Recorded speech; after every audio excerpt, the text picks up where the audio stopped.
back in 2012, my dad was diagnosed with lung cancer when I was 18, and I was sort of going to work in the mornings for 9 o'clock.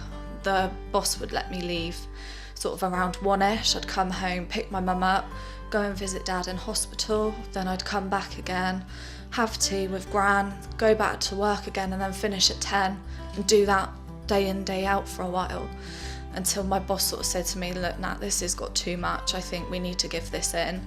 And I took some leave until he passed away in the December. My bosses were very supportive of me, and I can't thank them enough. You know, they always said that my job was there for me as soon as I was ready to go back. Now that was a few years ago that your dad passed away, but you're still caring for both your mum and your grandma. Yeah, that's right. Basically, Dad used to look after them whilst I was at work, but obviously when he went, I went back to work thinking everything would just carry on, although we didn't have him. I wanted things to go back to normal. However, quite quickly this became apparent that I couldn't do my job and look after them as well.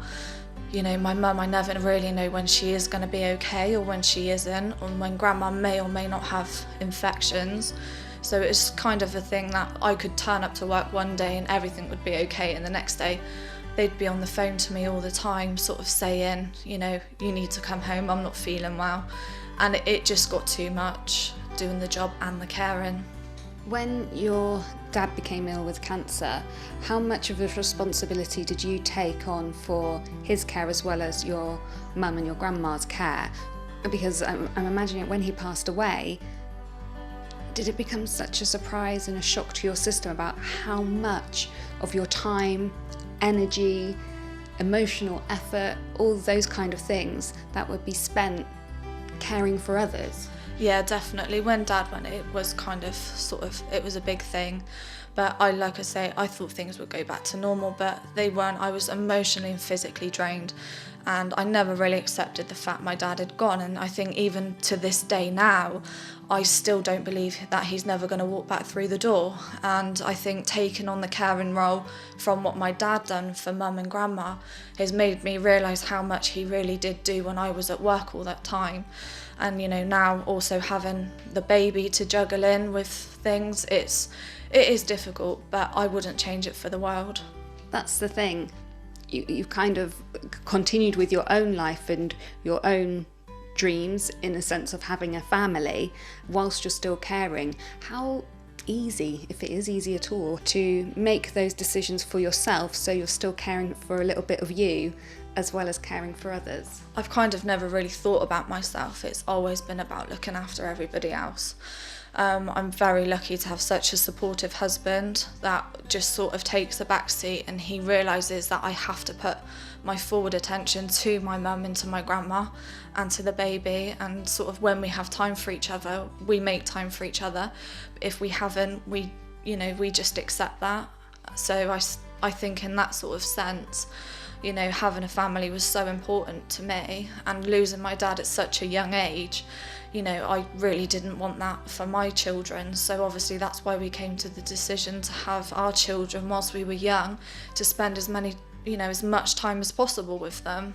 What is a typical day like for you? We've been ever so lucky with the help and support of Carer Support Wiltshire. They've now got me carers in to help with Gran, because recently I've not been well myself, and I was at a point where my husband would get up and go to work for 8:30 in the morning, and him being a chef in a hotel as well, you know, he'd leave and I wouldn't see him again till the afternoon. But between then, I was sort of having to change my daughter in the morning. I didn't know whether to get grandma showered and dressed first or come and attend to my mum's needs. And I was sort of going around in circles, not knowing who to sort out first. And, you know, some mornings I still wouldn't be dressed and sorted by the time my husband came home from work for his sort of afternoon break. So, you know, it's sort of really difficult to juggle who to sort out first and who to prioritise. But I think really until the morning, when I know who's better than the other, is when I have to make that decision, sort of sort Tamsin out, get her sorted, and then I go on to mum and grandma. But like I say, now we've got the carers in, that's been a lot more easier for me because they're helping me with grandma. So now I can focus my attention on my daughter. And then when he goes back to work in the afternoons, it's a case of just trying to have as much family time as possible with them. You became a carer at a really young age, and you've been doing it for a few years now. Have you had enough support? I cannot actually thank Carer Support Wiltshire enough, but I didn't even know they existed when I first became caring. It was only as sort of time goes by and you're actually sat there struggling that some healthcare professionals do recognise that you need that help. And it was only a certain few that said, actually, there is help available for you. I thought that was it and I was just doing this alone. But there is help and support, and I really would emphasise on people getting the help and support that is available to them. What kind of impact has it really had on your life? Now I've been diagnosed with Crohn's disease, as my mother is. I sort of, because I've cared for her, I knew what she was facing. And back then I would have never thought, back looking on my dreams and what I wanted to do, I never thought I'd be sat here at 22 worrying about grandma and mum and not ever thinking I wouldn't have my dad with me. And I think having the Crohn's disease now is a fact of, do I look after myself or do I put them before me? And I've come to the decision now that although I do put them before me, I know now I have to get right for myself to be able to look after them the way I need to be able to look after them, and for my daughter and my husband. I mean, there's times that you do go to bed and you cannot sleep just wondering what the next day is going to bring. There's times that you lay there and you think, could I have done something different this morning? Could I have helped them in a better way? And you do have circles and it just goes around in your head, and you really don't know what to do for the best sometimes.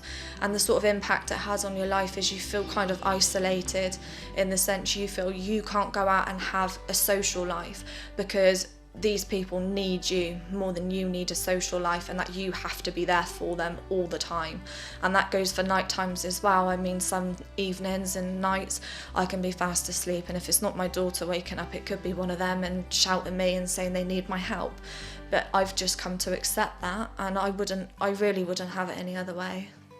Do you ever think what life would be like if you weren't dealt this hand? I've always been a very firm believer in everything happens for a reason, and I was obviously put on this planet to look after and help them, and that's all I think about. I don't like to think what would have been and what if. You know, the future is ahead of us and we're in present now, and that's what we've got to focus on.